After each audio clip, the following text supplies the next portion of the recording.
Oh, bro. I died 4 years ago on Easter.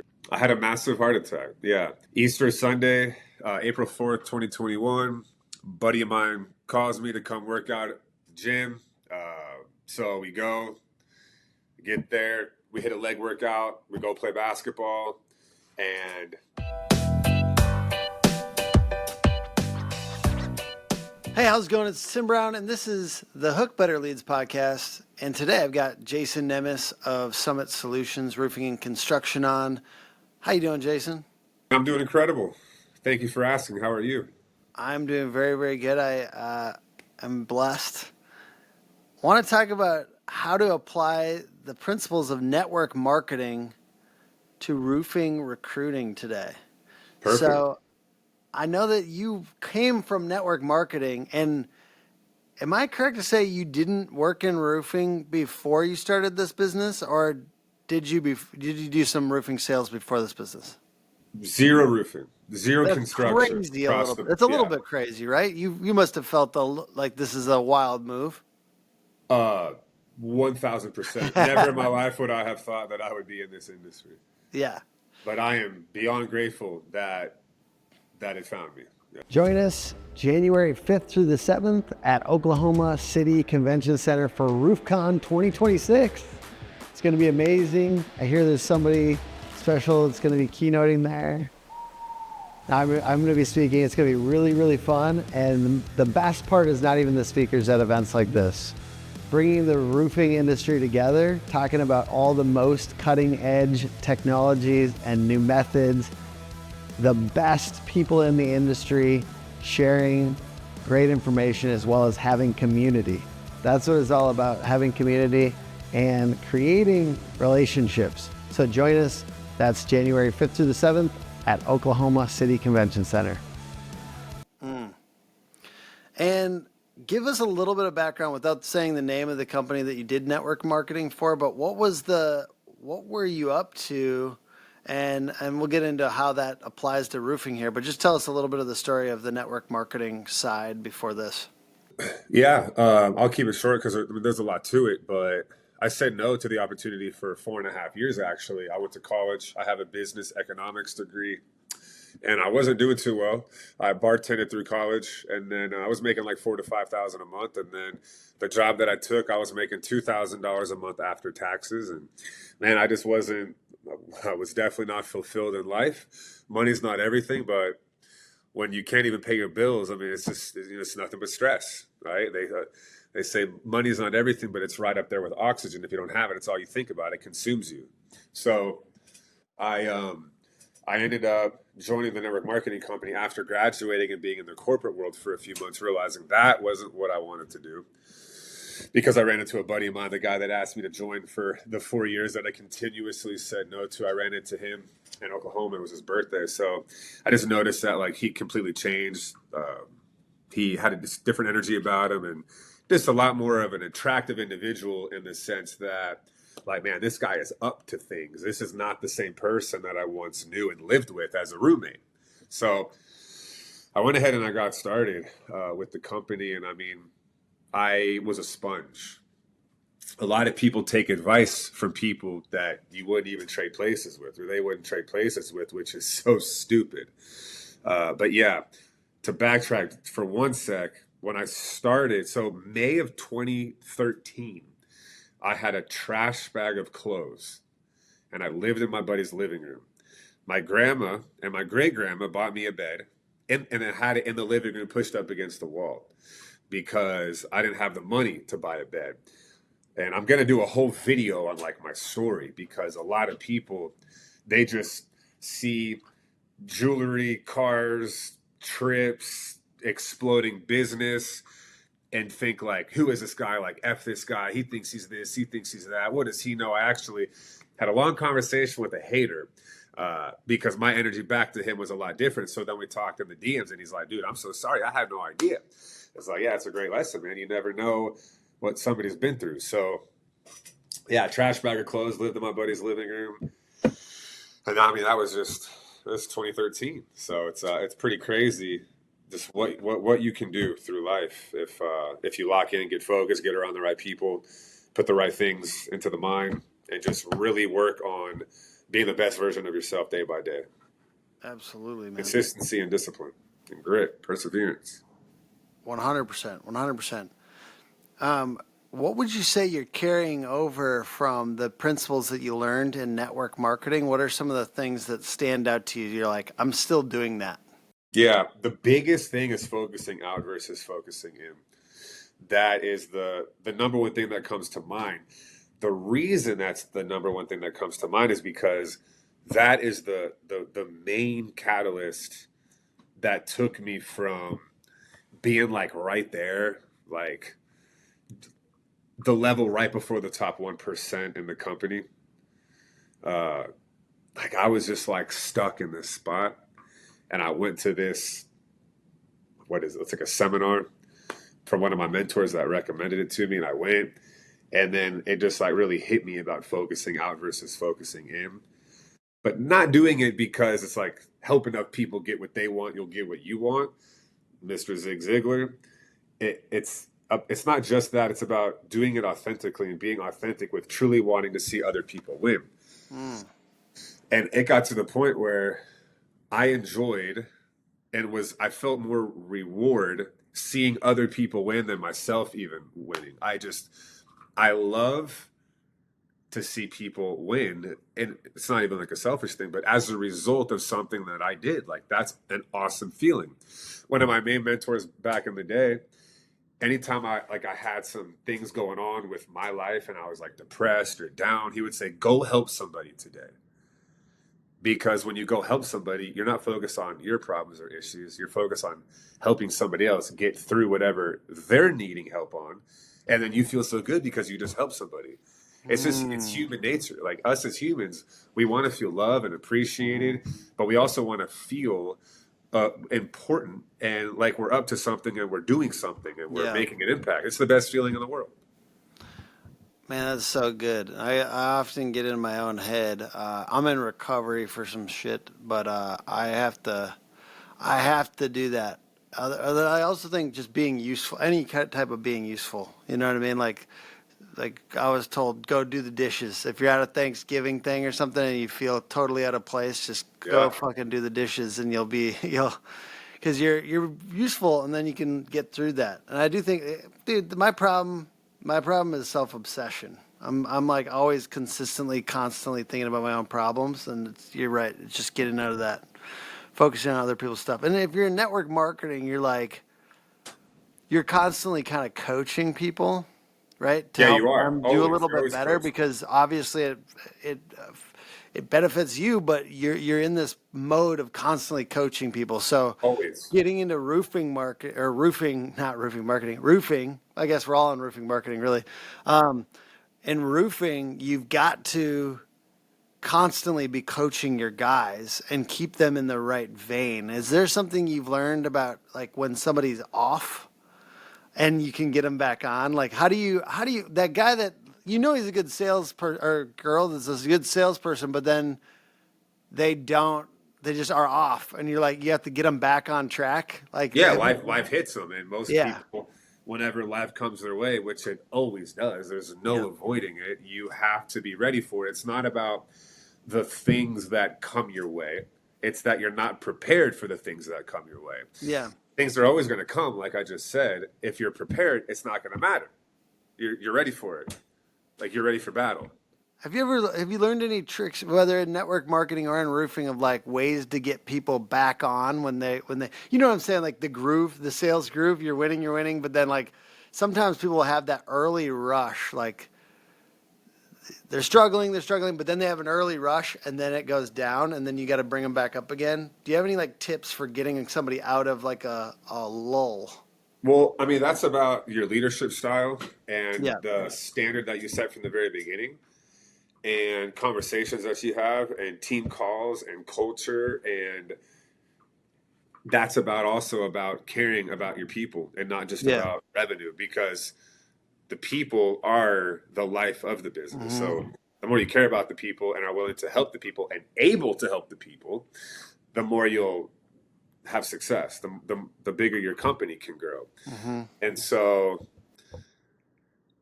it's also about identifying people's why, so you can come back to that. Mm, But hey, mm.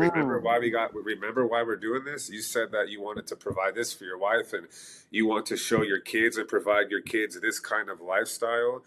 You're Mhm. sick and tired of always coming back to the bottom. It's like, dude, you got to get past the slump. What are you reading? What are you listening to? A lot of like I listen to personal development every single day, or reading a book. I'm currently reading the Bible every single day for 365 days from cover to cover. And Mhm. so, if man, like, if you're not ready for that kind of stuff, the stuff that's going to come your way, bro, you're going to crumble. I don't care who you are. I Mhm. mean, my little brother passed away from substance abuse, from an overdose, and I was at an event 2 days later. Mhm. Some people might be out for a year, but it's like Damn, dude. life must go on. Bro, I can you think tell me about a him little every bit single. more about that? What happened with your bro? I'm sorry. If you don't want to talk about it, that's fine. I'm just like, I had a heroin overdose. oh It my was God, bro. 28, 4 years ago. Yeah. I beat addiction. I was Yeah. heavily addicted. We're talking almost every day. Hmm. Not heroin, cocaine. I mean, I was like over the top, and that's where the You heart don't strike attacks. me as a heroin guy. I'm an upper guy. Yeah, I feel like you're like me. was. Yeah. Well, I still Yeah. am. Nah, Yeah. I'm just not Yeah. using Yeah. Yeah. I'm drugs. now a Yeah, Red Bull guy, but yeah. yeah. I would like do coffee or the products that I am a part of. Yeah. Nicotine products or whatever.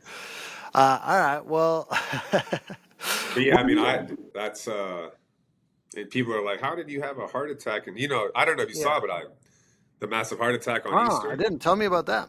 Oh, bro, I died 4 years ago on Easter. I had a massive heart attack. Yeah, Easter Sunday, April 4th, 2021. Buddy of mine calls me to come work out at the gym. So we go, get there, we hit a leg workout, we go play basketball, and usually when your heart speeds up and your blood pressure's going, and after about 10 or so minutes, everything calms back down. Well, this time it didn't calm down. As we're leaving, I noticed I'm getting a headache, having some pains in my chest, arms starting to go a little numb. Not really thinking anything of it. Get in the car. The headache is getting pretty like excruciating. Stop at the gas station, get some aspirin, get back in the car, and I'm like, so I have from the bodybuilding days. I have like somewhat of a pinch nerve, so sometimes my arm will go numb if I'm like this, because it's pinching. So I'm Hmm. like driving in the car, trying to like have my head all the way to the right, but trying to get the numbing to go away, but it's not. Hmm. And I looked at the person I was with. I was like, something's not right. And she was like, "Does it feel like when you had your first heart attack?" And I was like, "No." And then after like a few minutes or however long it was, I was like, "You know what? Actually, it does." I was like, "Something ain't right. I want to go to a clinic." And by the grace of God, man, I followed my intuition, and I Hmm. got there. They got me to the back. They hooked me up to the EKG. And yeah, I'll never forget the look on the doctor's face when he read the reading from the EKG, and he's like, "Man, I'm sorry to tell you this, but you're suffering a severe heart attack right now." And they rushed me. They put me on the bed and giving me things to chew and swallow, uh, and then yeah, Hmm.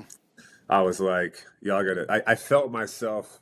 My ability to breathe was just lessening and lessening. And I'm communicating with the nurses, like, okay, I'm feeling a little bit better. Okay, the pain's coming back. Okay, I'm having a hard time breathing. I'm feeling better. I was letting them know, like, what was going on because I guess they asked me to, so maybe they can monitor it, or just so I'm talking. And yeah, I'll never forget. I mean, I was just telling them, like, I feel like I'm not able, like, my breathing is, like, I don't feel like I can breathe much. Like, y'all got to do something. Please help me. God, please help me. And then I flatlined. I coded, which is interesting because my book is called The Code of Behavior. And when I selected the title, I didn't even know that that's what they called it. Hmm. That you code. It's when your heart stops and you flatline. So they said I was out for like 40 seconds. They were defibbing me, giving me CPR, and they brought me back. A little bit of Debbie and a lot of God. I had 100% blockage at my Widowmaker. For those of you that don't know, the Widowmaker, it's named that because it creates widows. It's the left side of the heart that funnels the entire body of blood flow and oxygen. So when that's cut off, you got problems. And statistically, I shouldn't be here, but God had other plans. So yeah, they woke me up. They rushed me to the hospital. They did emergency surgery. I was in ICU for 3 days. Released on the third day. Died on Easter. Released on the third day. It's pretty fascinating. And yeah, and I had no damage to my heart and pump function normal, as if nothing happened. So, and I still had a couple. I'm not going to call it a relapse because like one of them was my birthday in Vegas, super popular UFC fighter at my table. He's like, hey, you want to go? I was like, yep.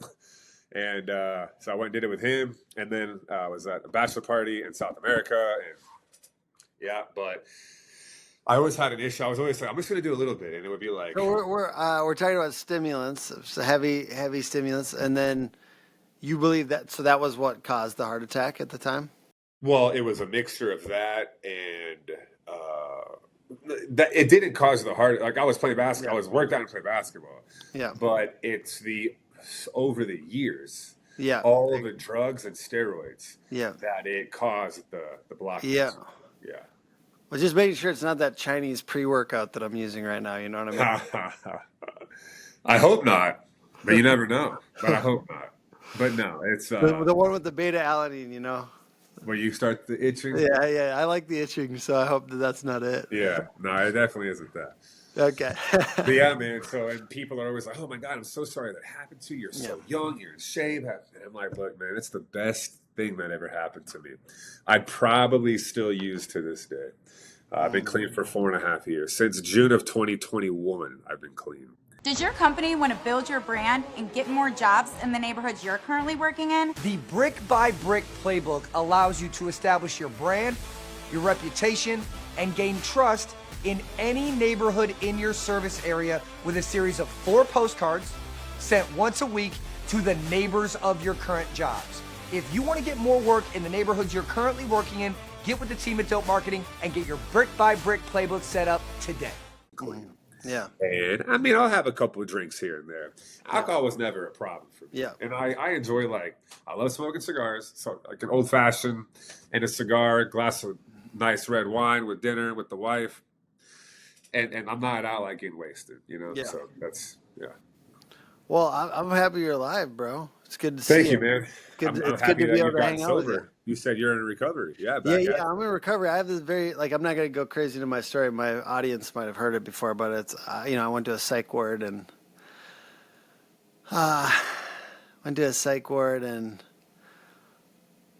it's the best thing that ever happened. The worst thing was also the best thing that ever happened. And that's to me. exactly right. Yeah. The worst thing is the best thing. And you're most qualified to help the person that you used to be.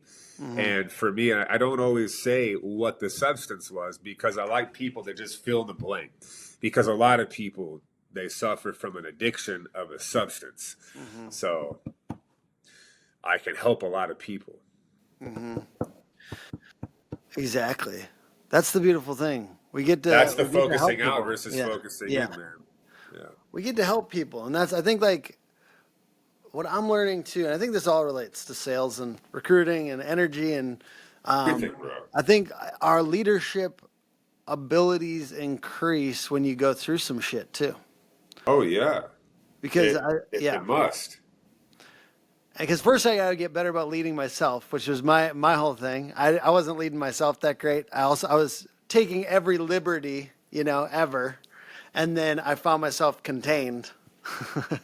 So for me, I had to contain myself to get freedom. You know what I mean? I ended up having to stop certain things I thought was freedom and choice to get freedom in my life. Well, and what's so cool about that is we go all in. Mm-hmm. So people out there that are listening or watching, I don't know how you put this out, but if you suffer from addiction, that can be the most amazing thing ever if you channel it correctly. Yeah. Because if you channel it correctly, you'll have more success than you can ever imagine. You just have to be disciplined in the right things versus the wrong things. On my TEDx speech, I said, I was so disciplined in the wrong things that it killed me. Like, you can't get better than that. Like I was all in on the wrong things. So then I said, okay, what if I become all in on the right things? What if I become all in and get super disciplined on the things that are going to bring me everything that I want in life? What will my life look like at that point? And I mean, I'm checking everything off the box now on my vision board and things that I want to accomplish. And I feel like we're just getting started. I believe you. I believe you. Talk to me about, okay, I'm really thinking about this. If you're sorry, I'm going to get back to the network marketing topic. I want to bring it back. We've got the street team out there, right? I'm guessing you're doing door knocking. Yeah, got to. Door knocking, which I think every roofing company should do. Even though I'm a big marketer, we do Google marketing. You got to But door knock. I mean, you should door knock, at least around the jobs that you're doing and in the neighborhoods you're working. So, starting a roofing company, I think everyone should door knock a lot out of the gate at least. And then you build up your brand and maybe you could do a little less, but I think ultimately keeping it disciplined. So from there though, do you have any incentives from your salespeople? Because I'm thinking about network marketing, how that spreads outward. If they know people that need a roof, is there any way that you guys reward the additional layer? Like if somebody refers? we have a referral program. Okay. And what does that look like? We pay $300 to $1,000 a roof. That's incredible. That's a network marketing principle right there. Like reward the next layer, not just your sales guy. Yeah. What do you mean the next layer? Like if a customer or somebody refers us a roof, I pay that person $300 to $1,000. Yeah, that's great. That's great. Yeah. So talk to me. So we're not going full pyramid scheme here, but we're going the next layer, right? Like I think. I don't. So there's not an immediate reward there, and you can't legally. Yeah. Because if you go multiple layers, you're technically an MLM, and now you have a whole different set of laws. But talk to me about what the 300 to 1,000 looks like. How do you get it to them? How do you time that? Do you try to get it to them quick? Do people do many of them? Do people go, once they see $500, let me just give you 3 more? No, once I'm paid in full, they get a check. I mean, or a Zelle. I mean, I've sent so many people money. Yeah. I love sending people money, and then they get excited. It's great. Yeah. But that's culture. So, like, the multiple layers kind of thing. Yep. Like, we're growing so fast and properly, right? I don't hire everybody. If you have a heartbeat, it's not that I don't want you just because you have a heartbeat. There's certain skills and in different things that I look for and when I hire. But if you ever want to grow in the company, you have to be a team player, and that's culture, because your leadership roles can only handle so many guys effectively and girls effectively. So now when you keep recruiting and bringing more people in the area, you're going to have new people step up into the management positions. And now they have like their own office kind of thing or their own group of people. And so the ones that are contributing most to the company, you're next in line. So it's major benefit to do that. So many good things here on the network marketing thing, like Bro, I run my company. I run my company in every single way, minus you got this person and then they got this person and then you're being compensated. Yeah. Just a couple layers. You can't do that. Yeah. Yep. But one thing I am surprised based on this model is that you're really going for people that are in the roofing industry. For some reason, I'm still trying to. I'm not. I wasn't. They're hitting me up. They're attracted to my social media. Okay. They are, dude. I get hit up by on average 2 to 3 people a day now that are in the roofing industry pitching me on why I should hire them. Interesting. Okay, why do you say hire those guys versus like guys outside the industry and just like, hey, because a lot of people don't know that roofing is dope, right? I want people that know what roofing is dope and already know what it takes. Okay.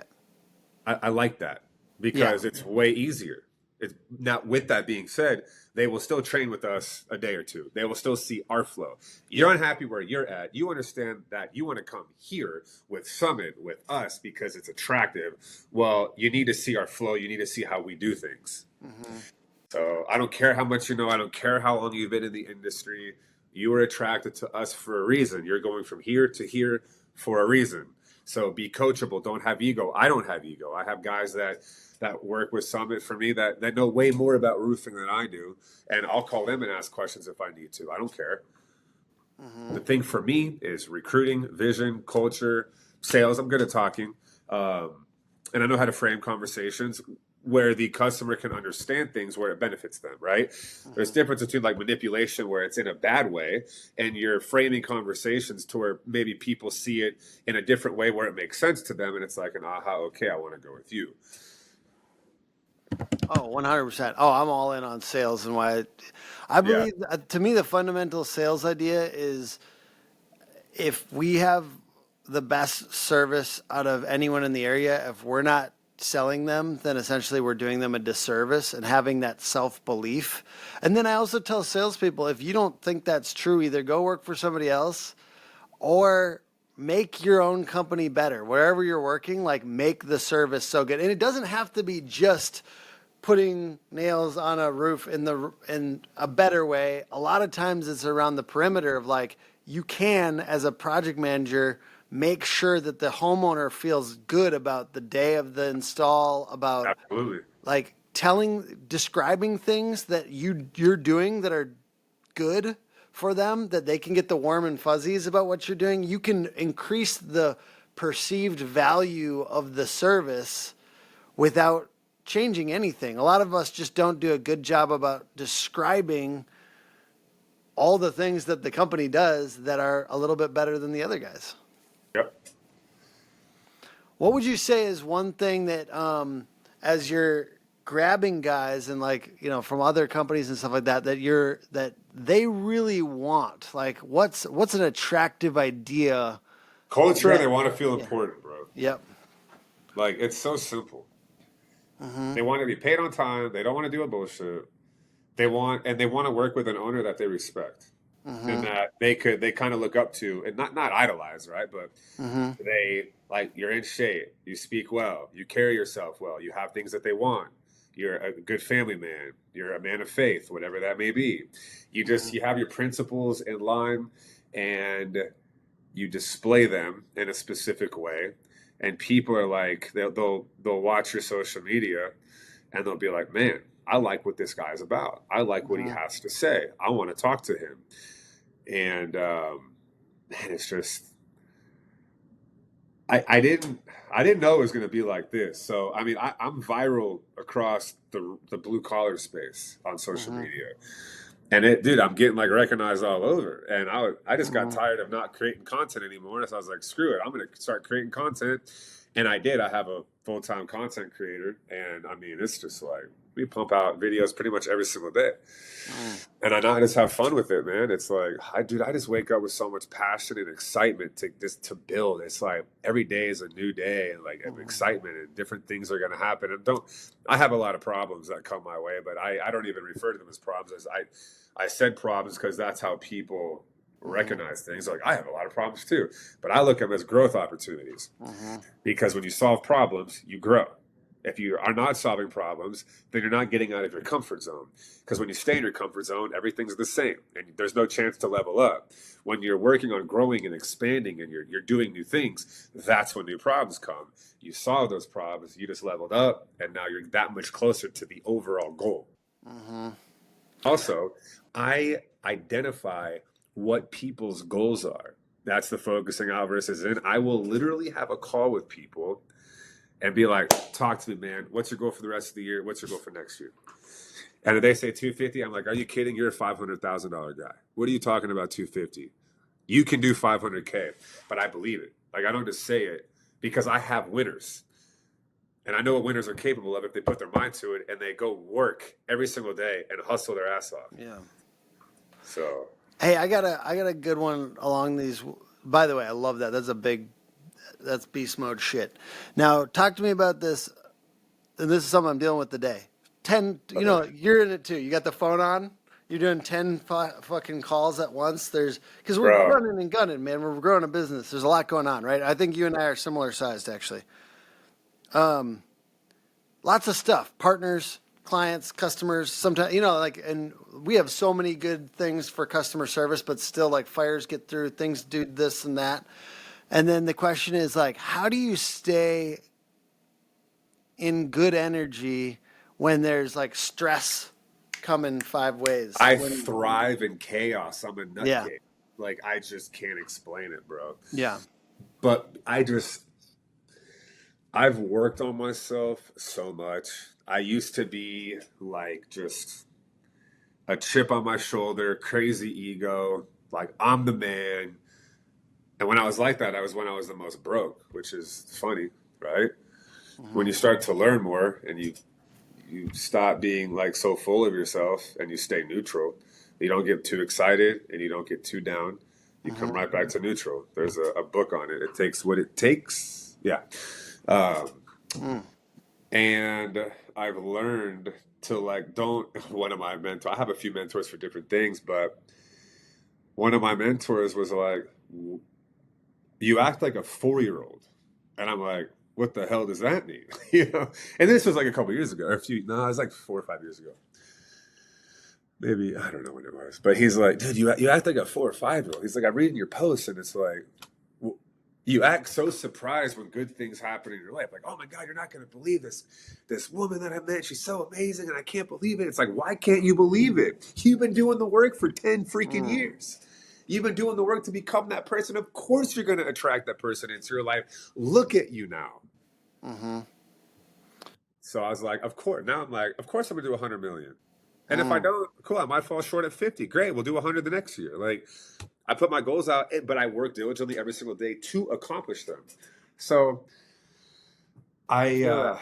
for me, it's like, man, of course I have this person messaging me and this celebrity hitting me up, and of course, and it's Mm. not like a cocky and like, oh, I'm the. It's I've done the work.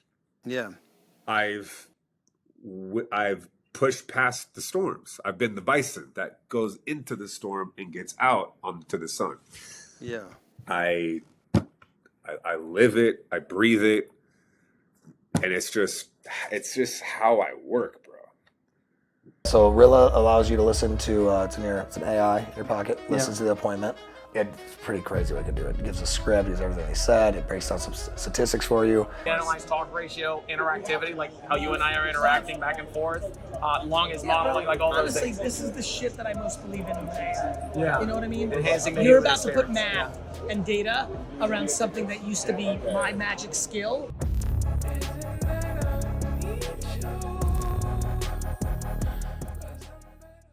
I dig it, man. Is there anything you'd recommend for besides that book about staying steady?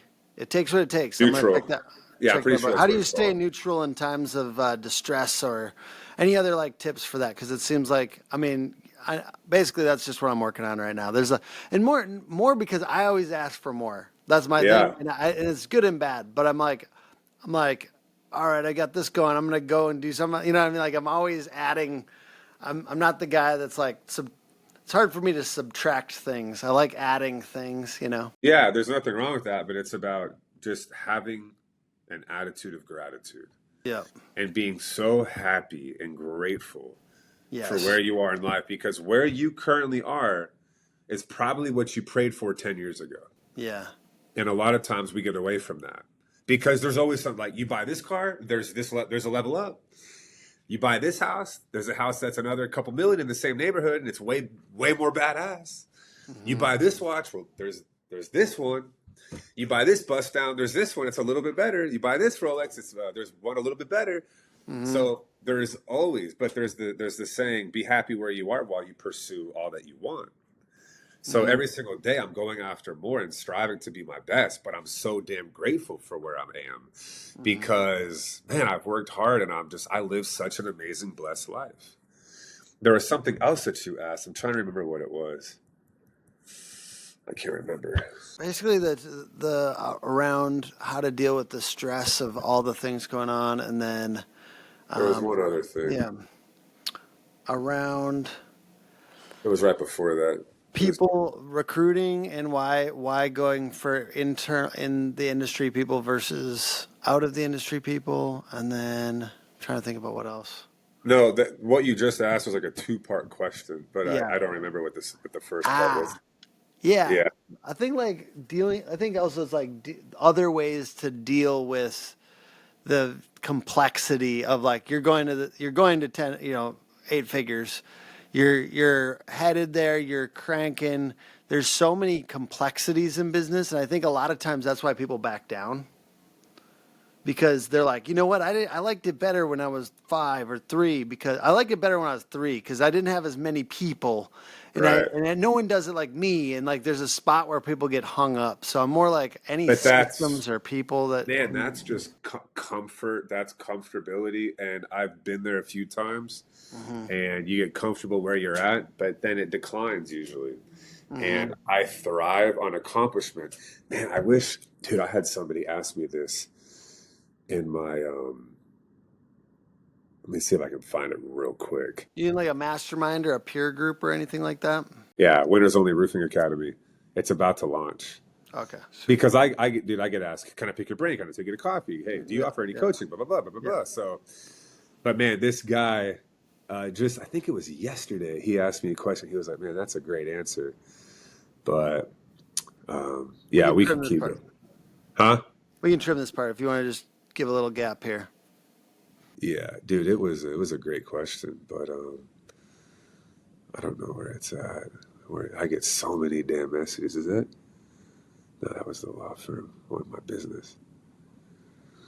That's Brandon. No, I don't. Anyway, it was a good question. Or something about like stuff, and I was like, man, it has nothing to do with that. It's about winning. Like I feel the same way, man. I for love instance, to win. Yes, I'll cue you up for this. Ready? Ready, I'm listening. So yeah, part of my thing is I'd not, because people are like wondering like Found it. about money, and is this about money, and or what is it about at a certain point? Found it. Yeah, go for it. So he randomly messaged me yesterday at 12:09 a.m. and he said, "Just a question. I met you in Dallas a few months ago. I found awe in your watch and car. You were kind to give me a moment of time at the Aspire event. Why do you find success in work? Is it to provide excess, comfort, or freedom? Just wondering why money can drive you. Honestly, not a judgment, because I drive the exact car as you if I could." So my answer at 5:41 a.m., starting to get up earlier, was it's not about money. It's about winning. I love to win. I love to overcome challenges. I love to go from not being able to have something to overcoming challenge after challenge, obstacle after obstacle, figuring shit out, leveling up, and be able to purchase things that I love or that I've aspired to have since I was a kid. And with that, I love to see and help other people win. You can't help other people win if you're not winning, right? So when you're winning, now it becomes attractive. Other people want to hit you up. Now you have the framework and the ability to help them win. And a lot of people are like, oh, why you get the jewelry? And like, you're so flashy and this and that. First of all, it's great for social media. Okay. I mean, it is, right? I'm very intentional on what I do. But at the same time, when I was younger, my grandfather had a lot of money. He died broke because he gambled all of his money away, but he was a millionaire. And I mean, when he died, my mom was buying him groceries, living in a 1-bedroom apartment. So I mean, he died with nothing. But yeah, he made a ton of money. He had businesses, car dealership. But yeah, he got into gambling really bad and lost all of his money. But he always had really nice jewelry on. So when I was a kid, I would always see it like, man, I want that. I was like, man, that's awesome. I want to be like my grandfather, right? So that's part of why I love to get it, because like, man, it's been a goal of mine since I was a kid. Yeah. And it's like I'm legit fulfilling the dreams that I had from a very young age. And it puts a smile on my face. And some people say, that shit'll fade in a year, 2, 3 years, you'll never wear that stuff. And I'm like, that's very possible. But this is where I'm at right now. And I love it. It makes me feel good. And it makes me feel like I accomplished something that I set out to accomplish since I was like 7, right? So it's like, I don't care what anybody thinks. I'm authentic to me. And there's going to be people that are going to talk their smack. and there's going to be people that rock with you, and that's with anything that you do. Yeah. That's with like your religion, your political party. No matter what you do, you're going to have people that rock with it, and you're going to have people that talk crap on it. So you might as well Yeah. do what's authentic to you and not worry about all the noise. 100%. My thing is like I think people would wonder because I feel like I don't do cars or jewelry or anything like that really. Yep. I guess I have a little necklace, but I this is my $300 gold necklace. But but I think people I would have wondered like 5 years ago maybe I would have wondered, hey, what do you still like? Why do you want profit? Why are you trying to grow the company? All these things when you have kind of everything that you need and et cetera, et cetera. But I get obsessed with the scoreboard. I think of like now it's just a challenge for me about the revenue and profit and the Exactly. employees and like their But that's well-being. about winning. Yeah. That's winning. That's Yeah, it winning. feels good. That's a winning mindset. Yeah. It feels good to win. Yes. And you have to understand, this is the key part of it, is that you're going to take a ton of losses along the way. Yes. And Exactly. that there is no success without failure or losing. Mm-hmm. And they say the only way that you fail is if you quit, blah, blah, blah. I get that, but y'all understand what I'm saying. Yeah. It's like on your way to doing great things, you're going to get your freaking ass kicked and you're going to lose and you're going to suck at stuff. But as humans, we cannot do something over and over and over again and not get better at it. Yeah. We are wired to get better the more times that we do something. And that's why I say like 10,000 hours, you become an expert. Just keep going. Yeah. Don't quit. And I'd say even added on to that is like, especially if you tap into groups. Like I think about like mastermind groups and things like that. Like, especially if you get around other people winning. Like, even, I mean, people let you get around them, dude. Like it's not that crazy. Yeah, I spent $5K to go hang out with Alex Hormozy. He gave me 10 minutes of his time. Dude, it's like, phenomenal.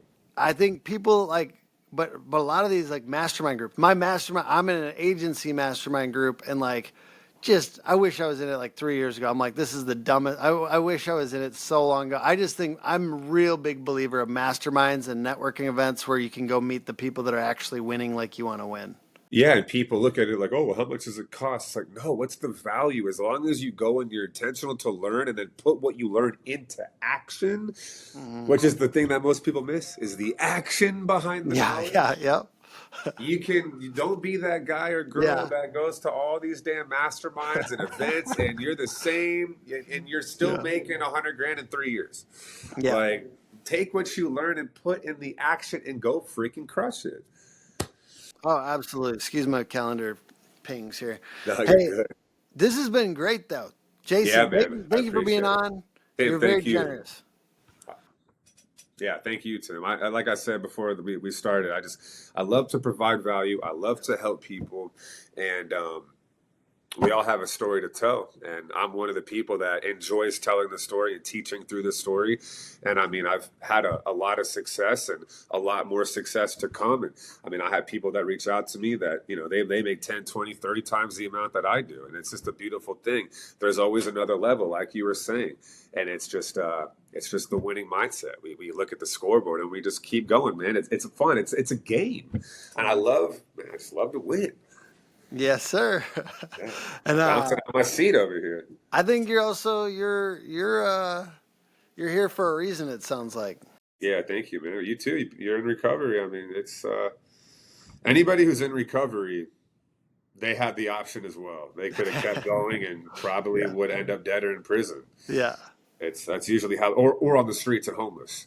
So it's right back at you, man. Thank and you. everybody listening, like, I don't care where you're at or what you're doing or how horrible life is. Every single day you wake up, you have an opportunity to change things around. And everybody says that, but it's true. There's people that are worse off than you, or let's say there are people that were worse off than you currently are and are living a life beyond what you currently dream of living. It's about making a decision to change your life around, and by any means necessary. And that's where discipline comes into play. Love it, man. Thanks for being in the roofing industry, and thanks for adding value and being there for homeowners. Thank you, everyone, for watching the show. Hey, Jason, Appreciate y'all. where should people check you out? Yeah, so my Instagram, TikTok, and YouTube, which I'm getting back to, they're my IG. They're all tatted prez, like tatted up, TATTED, and then PREZZZ, like a president, tatted prez. And you can find my book on Amazon is the main platform. The Code of Behavior. It's a bestseller. That's where most people purchase it at.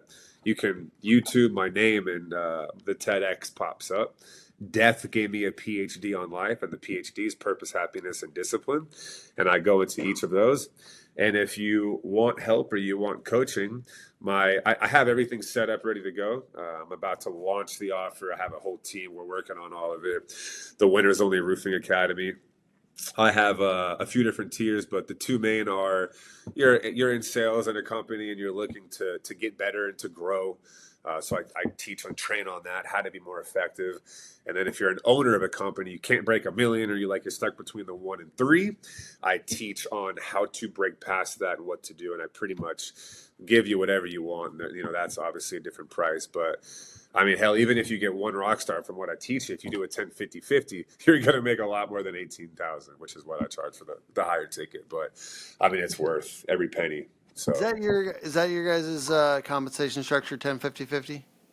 No, it's not. I'm just asking everybody right now, what is your compensation structure? It depends on the person's experience and what they come in knowing. Okay. Yeah. Cool. But we can talk more about it. Yeah, I'm curious about that, so I might talk to you after this. But I appreciate everyone for watching. Thank you, Jason. Yes, sir. Thank you. Thank you all.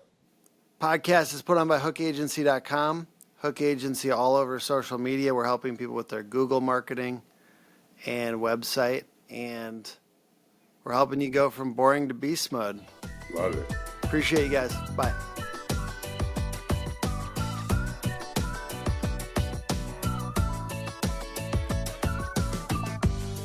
They're so thorough with every detail of the website. Working with Hook, the design is probably 50x better than any other design I've ever had. Their team is super communicative, and I mean this genuinely.